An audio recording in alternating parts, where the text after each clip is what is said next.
Hey everyone, welcome back to my channel Investor Happy. Semangat pagi semua. Video kali ini kita akan membahas tentang trading saham dengan stochastic indicator ya. Stochastic indicator itu adalah indikator momentum yang mengukur kekuatan tren ya, guys, untuk memprediksi dari periode waktu tertentu dari harga penutupan selama periode waktu tertentu tersebut. Nah, momentum indikator ini ada dua di area 80 dan 20. Nah, yang di area kurang dari 20 ini disebutnya area oversold, dan lebih dari 80 ini disebutnya area overbought. Nah, area oversold ini kita menjadi area jenuh beli, area jenuh jual, atau itu menjadi sinyal beli untuk kita, dan area overbought itu area jenuh beli sehingga menjadi sinyal sell kita. Nah, selain itu ada sinyal lagi namanya divergent ya, divergent dengan harga price-nya. Jadi ada sinyal divergent dengan price-nya, itu menjadi sinyal reversal atau pembalikan arah ya. Nah, divergent sinyal contohnya kayak gini guys. Ini case-nya di saham BBYB. Di sini kan harga naik ya, naik ke atas. Nah, tapi di stokastiknya malah ke bawah. Ini ya. Dan akhirnya dia benar-benar ke bawah kan. Setelah naik terus ke bawah lagi. Nah, jadi ketika seperti itu nanti kita punya data lah. Kita punya data untuk lebih hati-hati. Jadi ketika ternyata selling powernya tinggi ya, kita siap-siap lah.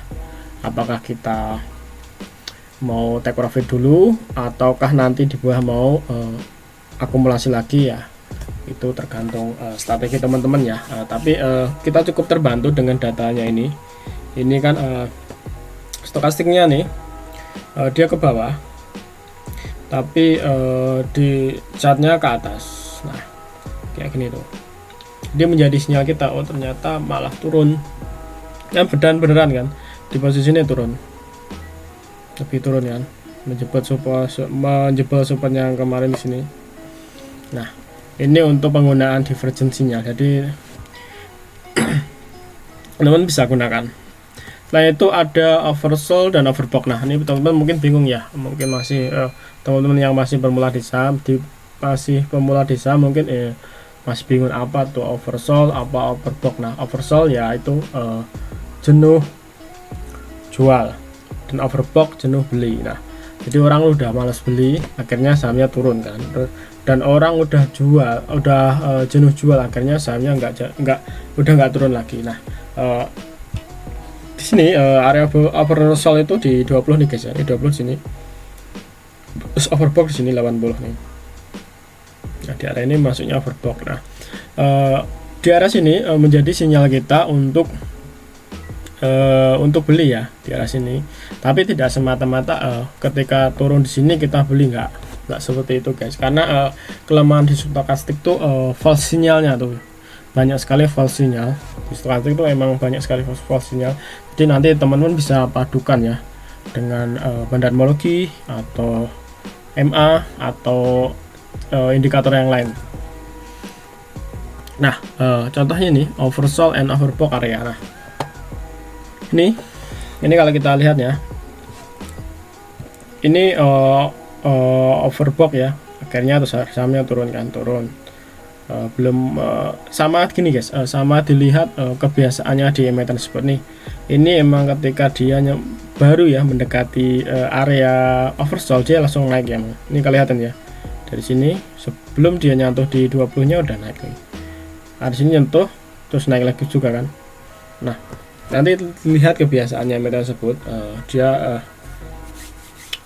sangat ini enggak dengan stokastiknya tuh ngikutin atau enggak. Kalau ngikutin ya itu menjadi data kita juga. Ternyata ketika ini kayak gini kan kelihatan deh, dia nyentuh sini dia balik lagi kan, nyentuh sini balik lagi. Nah, Ini menjadi pertimbangan teman-teman, trik teman-teman juga untuk menentukan titik entry-nya juga. Tapi setidaknya kalau kita udah punya data, dia udah masuk oversold nih, oversold ya. Nah, kita tuh tinggal ngelihat ya pakai data yang lain tuh, bisa nggak entry-nya kapan, terus udah tepat atau belum. Nah, mari kita praktek ya. Nanti kita praktek, teman-teman mungkin bingung ini gimana buka indikatornya. Nah, kita praktekkan guys.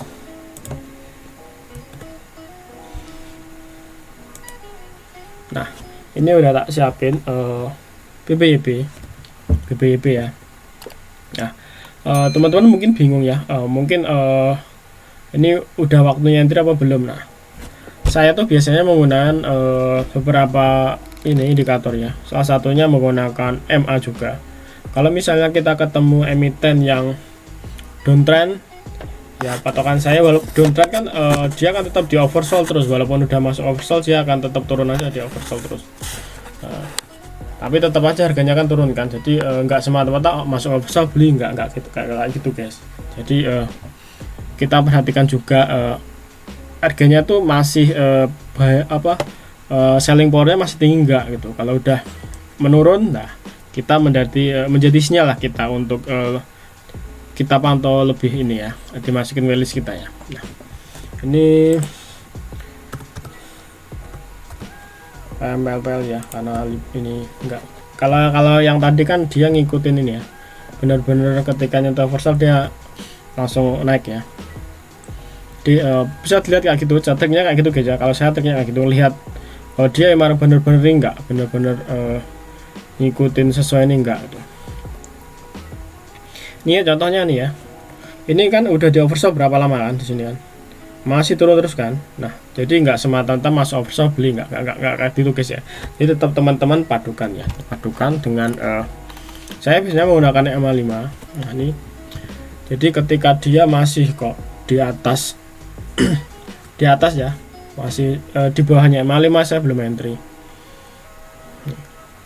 Ini kalau kita pakai MA5 masih untung ya, sini kita entry sini, ini tetap naikkan kemarin, berikutnya tetap naik. Kalau kita mau pakai ini juga ya, entry berikutnya juga naik. Oh ya, sama dengan gini guys, lihat ini kan, ini ada garis merah dan biru. Nah, ketika garis biru itu udah memotong garis merah tuh itu menjadi sinyal kita ya, kalau dia udah golden cross juga. Nanti tetap ditambahin ya. Apakah nanti teman mau nambahin dengan bandarmologi, silakan ya. Misalnya dari sini ya, ini tanggal 27 ya, ini kan crossnya di sini 26 ya, kita 26 ya, kita cek lah 26. Sebenarnya ada siapa yang akumulasi gitu. Ini ada DX YU tapi jualan guys, ini DX KLAZVJ nih. Ini ada akumulasi di arah sini. Ini emang ini ngecross naik terus kebaik lagi ya, merah motong lagi, tapi ini biru motong lagi ya, lagi ke atas karena ya naik nih. Tapi kalau kita menggunakan EMA kan, kita entry di EMA nya ini, besoknya emang turun tapi tetap naik kan. Nah, kayak gitu. Jadi teman-teman boleh menggunakan indikator apapun ya, untuk tambahan ini. Karena saya untuk bottom fishing saya suka menggunakan stokastik ini, bottom fishing. Jadi emang ini tak lihat bener-bener di base nya belum gitu, udah berapa lama di oversold gitu. Kalau gini kamu cuma sebentar nih. Nah, ini lama, semakin sepertinya kalau dia tuh di idealnya kalau kita akum di posisi 2 itu enak guys, jadi lebih aman karena udah membuat supportnya yang kuat. Jadi kita lebih aman lah. Jadi kalau kita mungkin salah analisa tuh nggak dalam, karena emang ya di supportnya itu, di channelingnya itu nanti gerak-geraknya. Nah, kayak gitu guys untuk trading dengan indikator stokastik. Nah, oh iya, cara ngeluarinnya gini, teman-teman masuk ya sini indikator, terus nanti cari ya stokastik. Ini ya stokastik, klik, nanti akan keluar kayak gini ya. Biarin aja, nanti mau disetting warnanya lain silahkan, tinggal sini. Kalau nyeting warna mau dirubah silakan ya. ini boleh dirubah, ini mau tebelnya juga bisa dirubah. Ini ya areanya. Teman-teman kalau mau ngerubah ya silakan, tapi saya tetap default aja nih, nggak saya rubah, tetap default seperti ini aja. Oke guys, kalau ada pertanyaan boleh ditanyakan di kolom komentar. Yang belum subscribe boleh subscribe channel ini. Sampai ketemu di video berikutnya. Happy cuan and happy investor, bye bye.